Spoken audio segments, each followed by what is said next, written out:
Hello YouTube, this is Drugoli from That's the Never, and here I'm bringing another Battlefield 3 impressions video.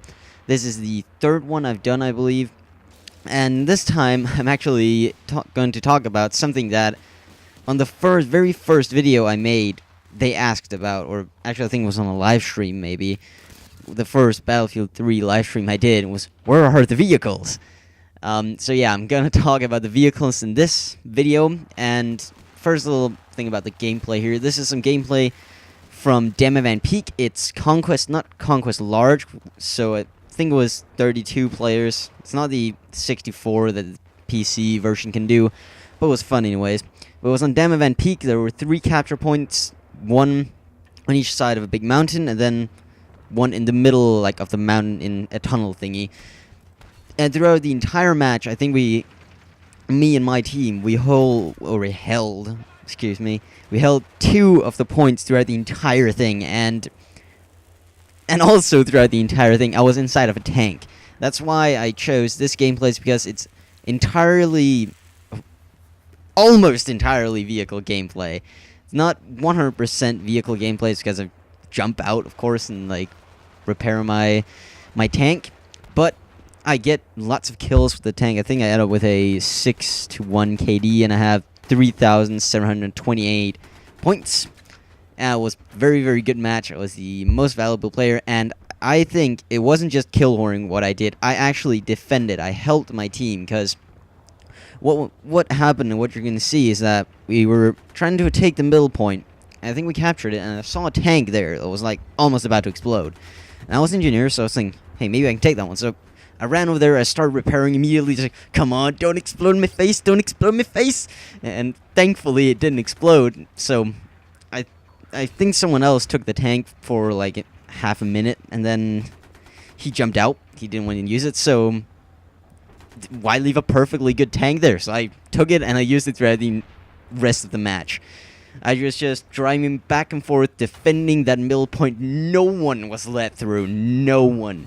And in the end, I also ended up driving up, trying to attack a little bit, so we could get that last point before the match ended. It was really, really fun. But let's get into this. This used a lot of time in the gameplay.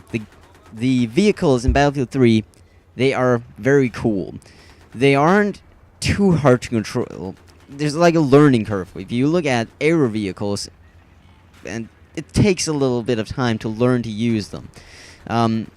This is something that some people have actually complained about, is that there's not any training level to learn to use the chopper. If you haven't tried it at all, it's like the first time you go into the chopper to use it, you're gonna crash. It's very hard to learn to control, but once you get the hang of it, you can do some really cool moves. And I was playing with a friend in the co-op map, I think it was Fire from Above, where you're a chopper trying to take down, like, help a little 2 squads, something. But he was flying around very close to the ground, just flying super fast around the trees and everything. It was super cool, and he clearly knew how to control this chopper. I could not do that when I tried, or when I've tried later. But it takes a little bit of time, but once you get used to it, and you know how to control them, you can do really cool stuff. But that's one of the things that's a bit sad about this. If you're trying to get into using the vehicles now, it's basically it's kind of a bit too late, because now everyone knows what to do against them. If you don't have flares, you're going to crash or get shot down within just maybe half a minute sometimes. If there's any other air vehicle up there, maybe an anti-air tank on the ground, you're dead. You can't do much about it unless you have those flares. They're very, very crucial. But you need points in order to get them. You need to get points as well using one of these vehicles, which makes it really tough to actually get them, because you're just going to get shot down and not get any points at all. But there's not only air vehicles, there's also ground vehicles and sea vehicles. We have, I think if you count an amphibious tank, there's 3... Wait, let me think. 2 sea vehicles, I believe. You can correct me in the comments. I think there's a boat, which has a little gun on the front. It's kind of a speedboat. And then there's the amphibious tank. Basically just a tank that can also go in water, like can float on top of water. But it's also a tank. I think it's like a transportation carrier tank of some sort, but can also float. It's pretty cool. There's also ground vehicles. We have quite a few. Now with the Back to Karkand expansion, we have even more ground vehicles and also air vehicles. But I'm just going to go through the normal battlefield ones. I'm going to go into Back to Karkand later, when I've actually tried it a little more.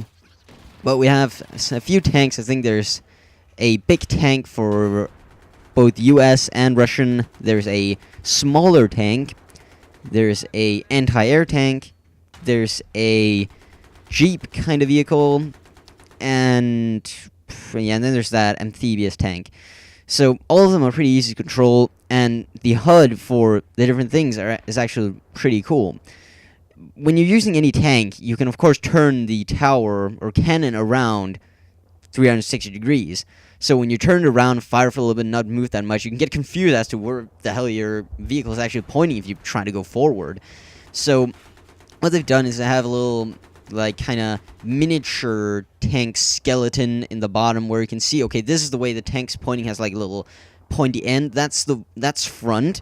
And then you can also see which way your cannon's pointing, so you can see, okay, now my cannon's actually pointing behind, so to go forward, I need to press...